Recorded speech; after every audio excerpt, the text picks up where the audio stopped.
Well, you can be throwing snowballs outside. The Aggies are shooting basketballs inside. On that cold snow-filled day, the Aggies took on Norfolk State for their first conference game of the season. The two teams went head-to-head, giving the crowd a great game. A&T forward Austin Witter got off to a quick start, giving the Aggies 8 points in the first half. Center Thomas Coleman led the Aggies with 11 points. Norfolk State's Rob Hampton would also lead the Spartans with 11. At the half, the Aggies trailed by 1. In the second half, Aggies Nick Simpson, Mark Hill, and Thomas Coleman contributed to the roaring battle between the two teams.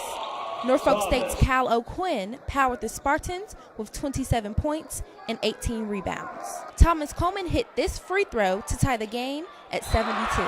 With just 19.6 seconds left in the game, the Spartans couldn't capitalize, leaving the crowd full of excitement as the game went into overtime. The Aggies took control of the game with a total of 17 points in overtime.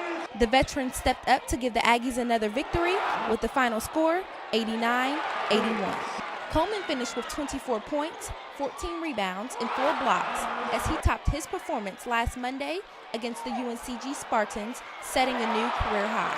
Coleman was named MEAC Player of the Week.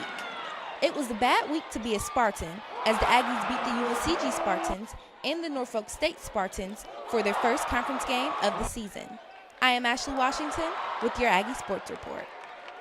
I'm Ashley Washington with the Aggie Sports Report here with head coach Jerry Eaves. Got close in the last couple of seconds, actually pushing into overtime. What was going through your head at that time? Here we go again. It's the second time in 4 games at home we've had overtimes, and we've had to persevere. The kids did a great job the last 4 minutes. They got up 6-7 on us, and we didn't lose our composure. And we hung in there, and the players kept their composure and played well. Hats off to them.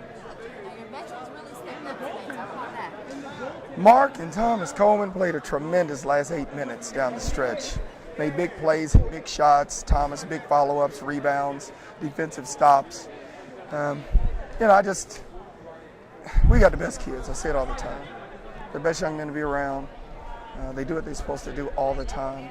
And I'm just glad to see that they're getting some reward and accolades for all the hard work that they put in because they're just such good people.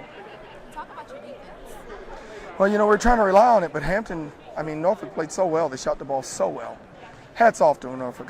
They played a tremendous game. They were prepared. They had scouted us. They played hard on the road. They hit every big shot. It just seems like every time we get together, it's those kind of games. Last year, they beat me here last game of the year with 0.3 on the clock. The game in their gym, I won in overtime. It's been like this probably the last 6 or 7 games, just Super Bowl games for both teams. It's just, each time one of us has to walk away with a loss, but both teams played great. 1-0 in the conference, where do you go from here? Try to go to 2-0. I hope. We've got Bethune-Cookman, and it's going to be a dogfight when we come back here in 1st of January. They were picked like second, like Norfolk was picked, I think, 3rd in the conference, and Bethune was picked 2nd or 3rd in the conference. So it'll be another great challenge for us. Thank you. Thank you.